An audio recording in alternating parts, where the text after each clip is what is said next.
And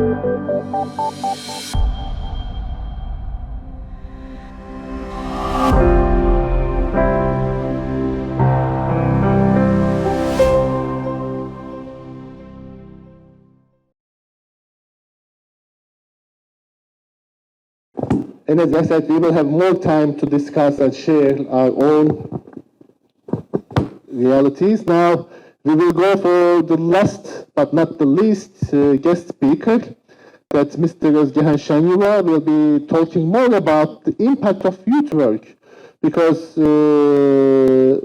youth work has been remarkably developing for years, and especially like you can see that we have this 35 years of youth program that the European Union also like investing a lot for the youth work, and so as the countries as well. And we would like to see how this youth work somehow has an influence on young people with like or in need situation. So, Mr. Ozgehan Senyuva. Thank you. Thanks for the invite. It's a pleasure being with you. I don't have a PowerPoint. I have a little Menti, but you don't have to log in. I'm not going to vote. It's just to put something behind me, so you don't have to stare at me all the time. Well done. Congratulations for this many projects on a very, very important issue.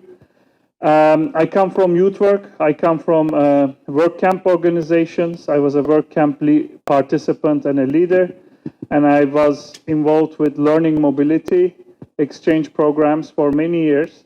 Then I got too old, so they said, you be a trainer. So I was doing trainings with European Voluntary Service volunteers and trainings for trainers.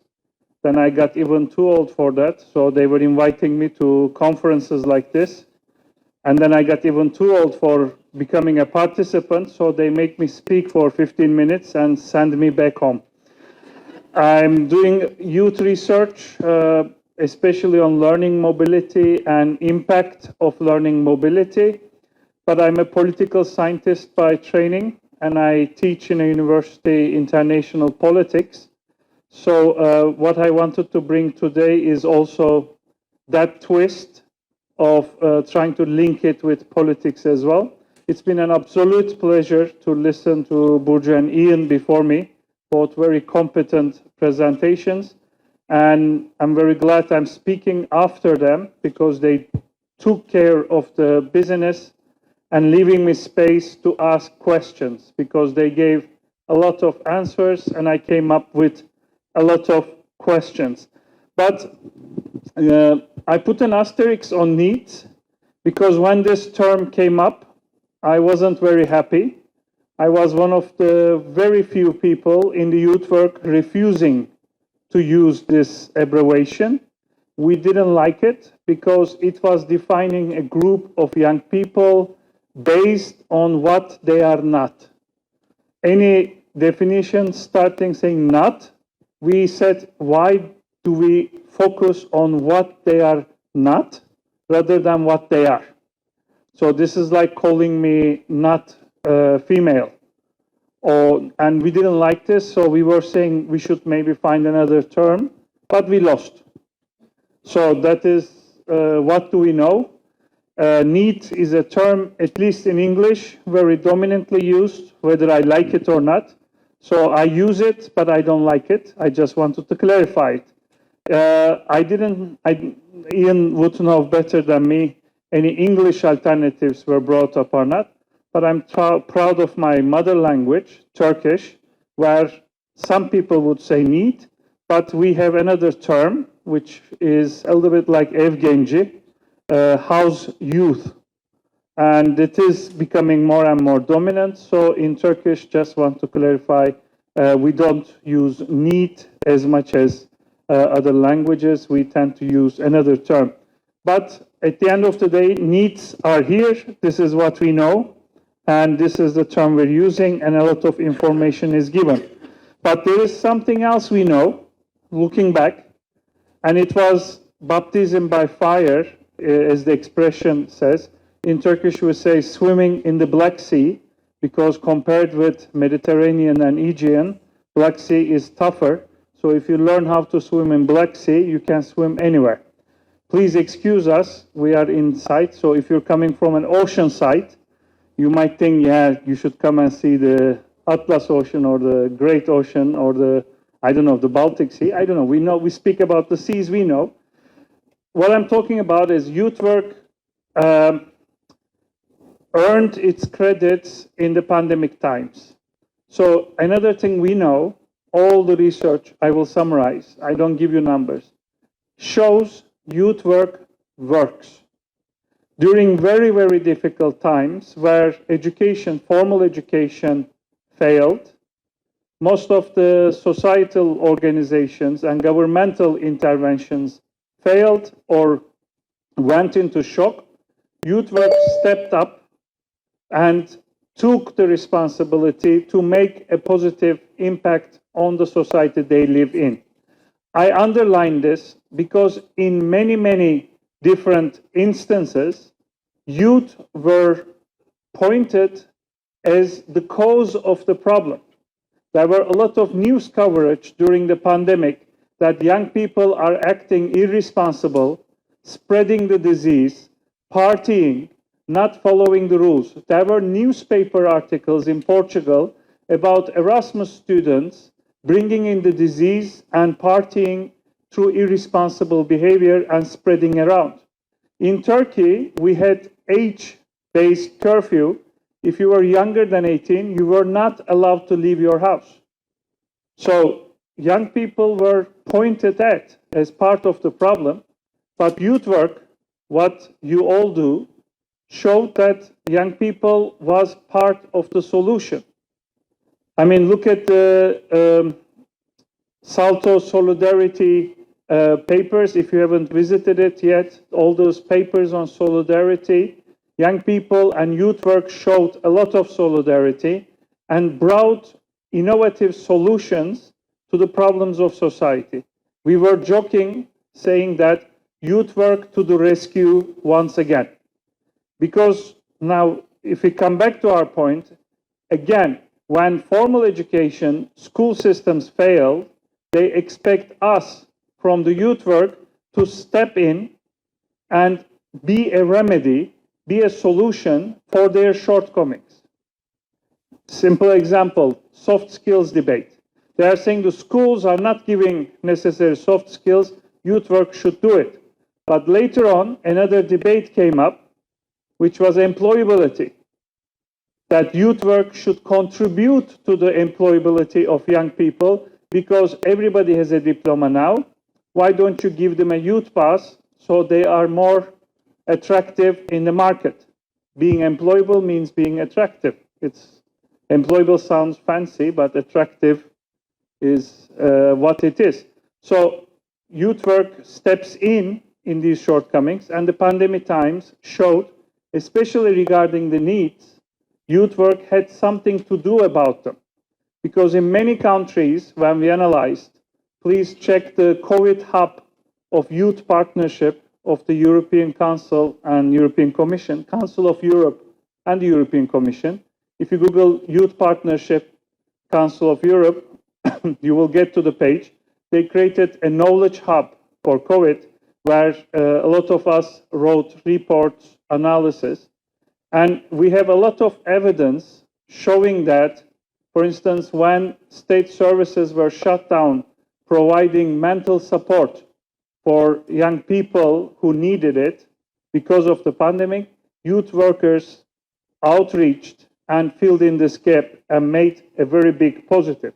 So what we are saying is that youth work works, and it is proven. We have generated massive amount of data, and it is a lifesaver for the shortcomings of other systems. It is not replacement, but it is an essential part of education, health, and other related support mechanisms. What we have is also competence development. What I'm talking about is youth work is no longer considered as a group activity, a fun activity. That was the title of a book chapter I wrote with a Finnish colleague of mine. Youth work is not only fun and games. And then we opened parentheses saying, unfortunately. I mean, I wish it was only fun and games. That's how my father approached. It took him many years to understand me working as a volunteer in a work camp, because his first question was, how much are they paying you? I said, no, they're not paying me anything. I am going and working. And he goes, for free? I say, yeah. He says, okay, come work for free for me. And I was like, yeah, but do you bring 20 other young people that I can sit after the work, talk, discuss, exchange? He says, well, if you bring your friends, you will have 20 more people to work for me for free. So I said, that's not youth work, that's work, or that's slavery, that's exploitation. Wait, you will have your chance. 10 years later, you will get to exploit all 20 of us as an employer. But the recognition of the youth work and competence development is there. It increased. This is on the positive side of the last 6 years. The Pathways document for recognition of non-formal learning and youth work, fancy name. Practically, there are 4 levels of recognition. I will not go into that, but last 6 years, our work managed to get more and more social recognition, which means people understand what we're doing. It's not only wasting colored papers and partying. It says a young people spending 3 days in a project does not become alcoholic or enemy of the state or create problems for the society, but on the contrary, becomes a better individual. So the recognition of the competences developed is there. I remember some exercises we had to do with young people for self-recognition. We would say, John, you were in a youth exchange for 2 weeks. How was it? Oh, it was fun. We went around. Okay, what did you learn? Learn? I didn't learn anything. Are you sure? What competences did you develop? What is a competence? Then you had to go saying, you made a presentation, didn't you? You had a discussion in English, didn't you? You presented about your culture, your city. So we had to recognize. And now it's much higher. I work with Ray Network. Also, you can check it. We collect data from participants of learning mobility projects. And self-recognition is very high. Young people come in, and afterwards, we spend less time trying to tell them they really learned something. They already know it. So that's on our positive side. Present, what's going on? We are still trying to guess what is coming. What we know, is it enough to give us a projection about the future? There is a debate in youth work at the moment. So the bigger debate is what skills are necessary for the future, what competences will be needed. So that's the larger debate. I'm informing you that there is another debate, smaller, working on, but how do we learn and how do we teach, train, deliver, whatever you want to call it, the skills. So there's a debate going on in the youth work now on the training methodologies, setting up learning environments, and you should contribute and be aware of this debate. I will go to details of it in a while, but there is a much smaller debate. And I am part of this group, which is very, very critical at the moment, and asking the question of how do we do youth work? How can we conduct training, skilling, reskilling, upskilling, whatever you want to call it, whatever the fancy thing is? How can we do youth work without rebuilding or strengthening the existing system which created these inequalities in the first place? So our question is, when we do youth work, are we keep building and rebuilding a system that creates inequalities? So are we putting a band-aid on a major problem when we do youth work, or can we really change something? This started as a debate because some of us in Western Europe, with the rise of far-right policies, were saying, are we losing a fight because we've been talking about values We've been talking about intercultural learning. We've been talking about all these fancy things, but the majority of the society is becoming further and further from us. So is youth work losing? And then the debate started going more and more critical. And we started to not only focus on competences, but also values of youth work. Which values are we promoting and which values are we standing against? So this is a part of debate. Future, Ufuk. The problem with future, just push any button, it should come. What we know that we don't know is it's a moving target. All these skills of the future, what is necessary for the future, we have no idea. Our learning, but what we know is our learning and formal education system is outdated. It's not working. The universities, the high schools, it's still based on the ancient archaeological image that a middle-aged man speaks and 80 people who know a lot just listens to him for X amount of hours, and this is how you learn. This is what Socrates did, this is what Aristotle did, this is ancient Greek amphora type, one focus. Look at me and I will educate you, I will train you. I choose, or the system chooses where we are going to meet. Think about if you did university or any school, they tell you which classroom to meet. They decorate the room. They set the time. So they say 9:40 Tuesday mornings with this guy is going to teach you history.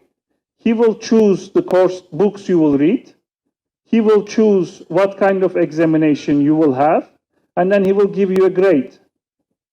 What changed? I'm not writing on sand. I'm showing PowerPoint or Mentimeter now. My homeworks, you're uploading it to the system, but practically it's still listen to me Tuesday morning, 9:40, and I will teach you entrepreneurship. I will teach you history. And this is a little bit problematic because it's hierarchical and it doesn't respond to the needs of individuals who maybe cannot learn very well in the morning and can study better in the night. Maybe they prefer to learn history not by listening to a middle-aged man speaking, but they would rather watch videos or discuss or make a walk in the historic place. But formal education, in majority of the cases, cannot meet these differences. Why am I talking about that? Is to ask yourselves, in youth work, are we becoming like them? Are we having a program that 9:40 we play games and have fun, and 12:30 we have lunch all together, and 2:30 we're going to have group discussion? What are the needs, wants, and differences of the individuals that are participating in youth work, and are we recognizing these differences? Because formal education is not, but why is youth work sometimes trying to be like them, where we started that we were different from them? If I'm going to do the same thing as a university professor and as a trainer, something is wrong. But I'll finish with that. What do we know? Let's go back. We know three things regarding needs and what is important for youth work, and keep in mind. One thing is the skills have expiry dates sooner and sooner. What we learn expires very quickly. Think about designing a web page. We were discussing that was a cool thing 15 years ago. Some people made money by designing websites. Now we don't need it. Communication, think about all the things. So the skills are becoming short-cycled, and we need to upskill and change them faster and faster. Second thing we know is time spent in a single job is decreasing, is falling. Estimates of a post-industrial society is that a young person will have in their lifetime approximately 10 to 12 different jobs. Now, think about yourselves. How many jobs did you have until now? And look around the table and think about the young people. Now, I had, if you don't count seasonal jobs, I had 3 jobs in my life, plus many short-term contracts. And that makes it even complicated. And the estimation is they will spend 3 years in each job. What does this mean? It means they will not have, they will constantly need to change and learn and learn and relearn again.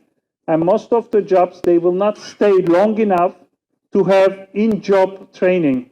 So there is no more things that I will get a job and I will learn how to do it, because you don't stay long enough to become an expert in that case. So this means something for what we do.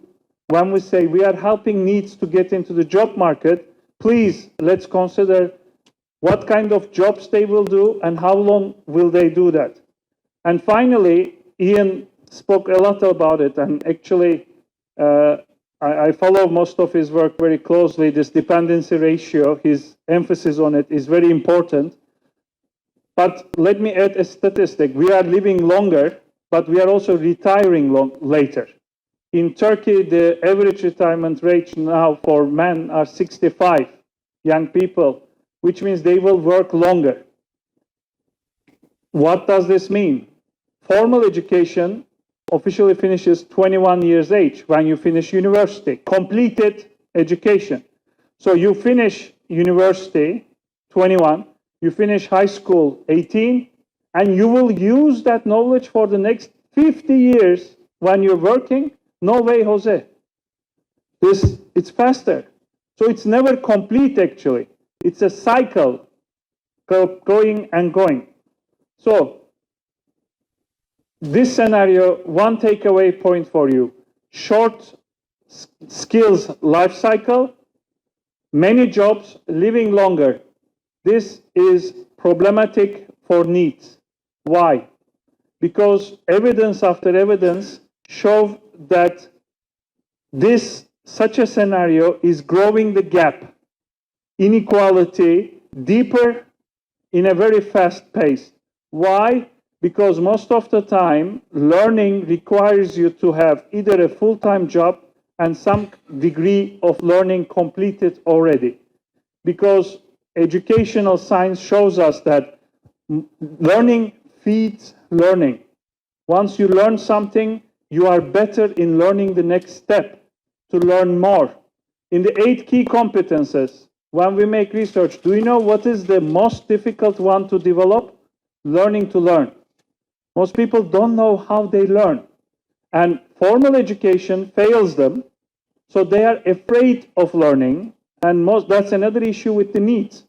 So again, the question for you is, if youth work replicates formal education, creates a hierarchical system, then you are pushing away the people who are already afraid, thinks they failed in the formal education system. They say, I was a bad student, so in the training course, I will also be a bad student. Not necessarily, but this is creating a shortcut. This is something youth work has to pay attention. Last 2 points. One is demand and supply. All these job statistics, fantastic. And Burcu finished with a very important note. When we say demand from the employment sector, the jobs of the future, what are the top 10 skills needed to find a better job?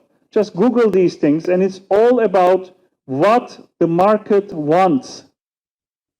But hardly any debate goes on what the young people want without accusing them. Again, shifting the blame on the young person. They don't want to move. I was in Spain in a job training and this employment debate, and one of the things they employ is young people today want too much money, they don't want to move, and they want to move very fast in the hierarchy, as opposed to getting very little money, constantly moving. I mean, they never think on the other side. The blame is always being put on the young people. If you can't find a job, something is wrong with you.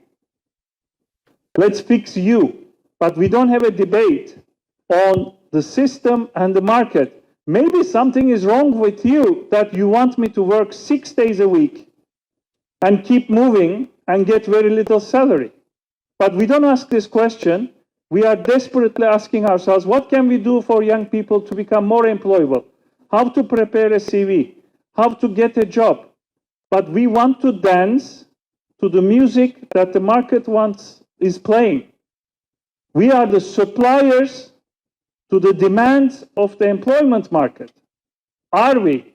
This is the critical part that we started asking some time ago.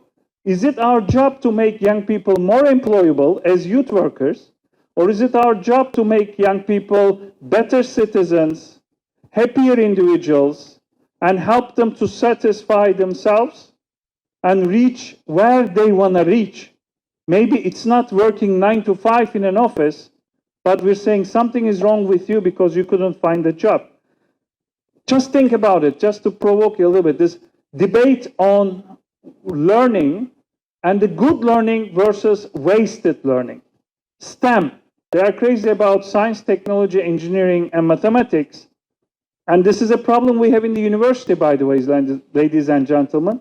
They want us to cooperate more with the employment market so our students find a job as soon as they graduate. But if you bring in those employers, they will say, why do you have philosophy classes? Why do you have sociology classes? Why do you have language? Why do you have literature? Because if you leave it to the market, there will be what they think worthy learning, STEM, and wasted learning, language, cultures, literature.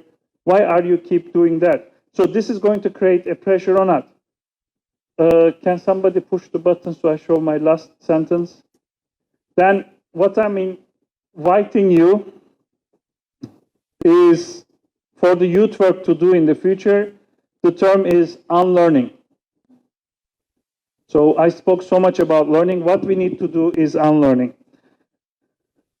Unlearning is very hard, but it is extremely necessary. When you learn something, that information changes your mind, but also changes your behavior, your attitude, challenges your values.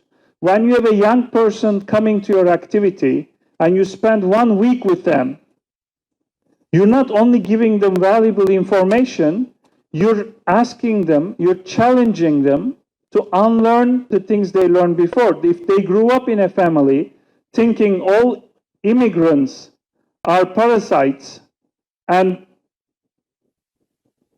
push present please, upper right, because people are looking strange. This is, yeah.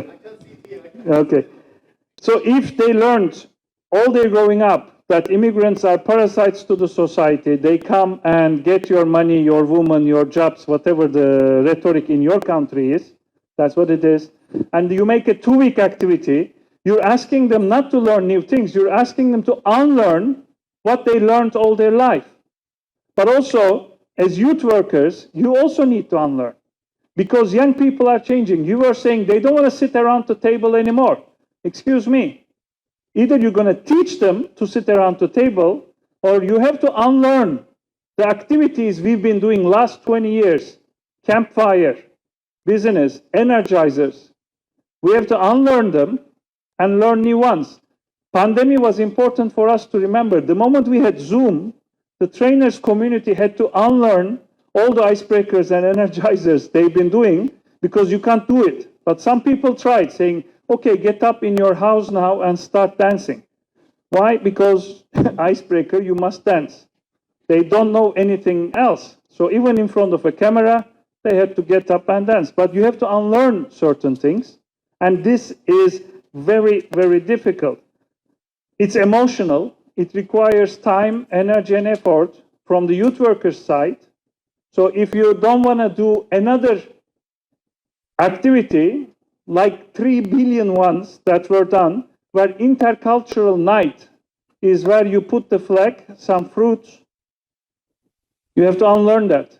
What is an intercultural activity? It's easy, I know, to do the same thing over and over, but you have to come up with different ones. And this is the unlearning that is required.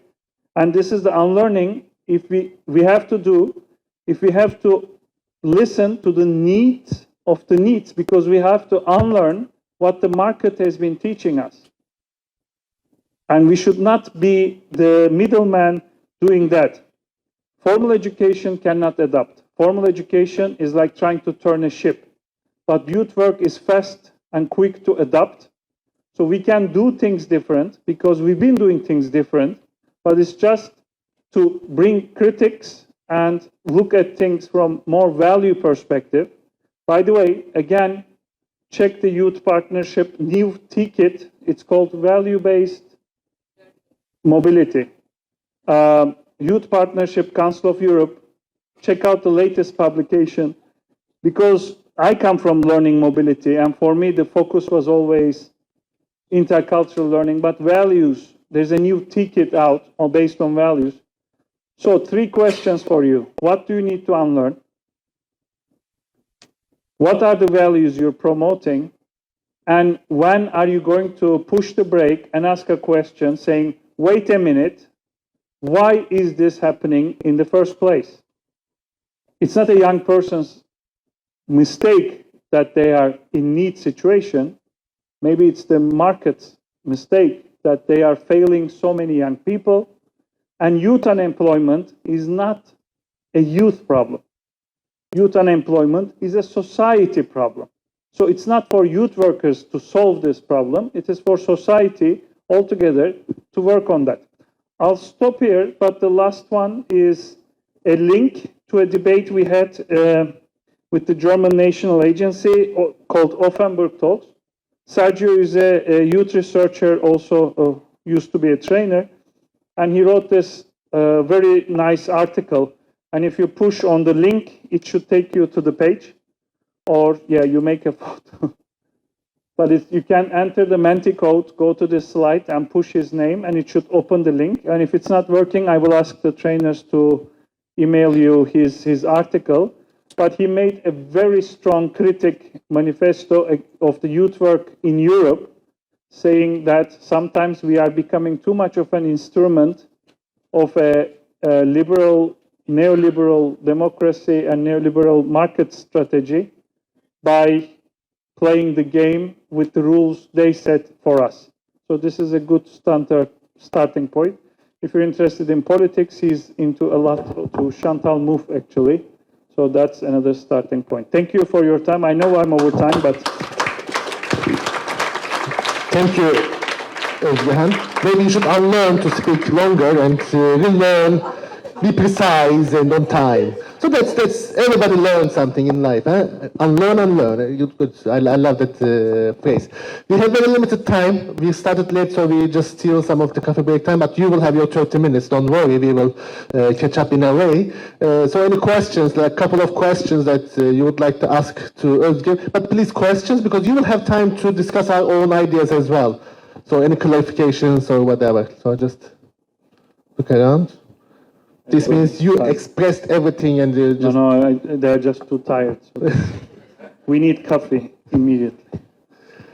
If there's no questions, that's good. So, thank you very much for all our 3 guest speakers.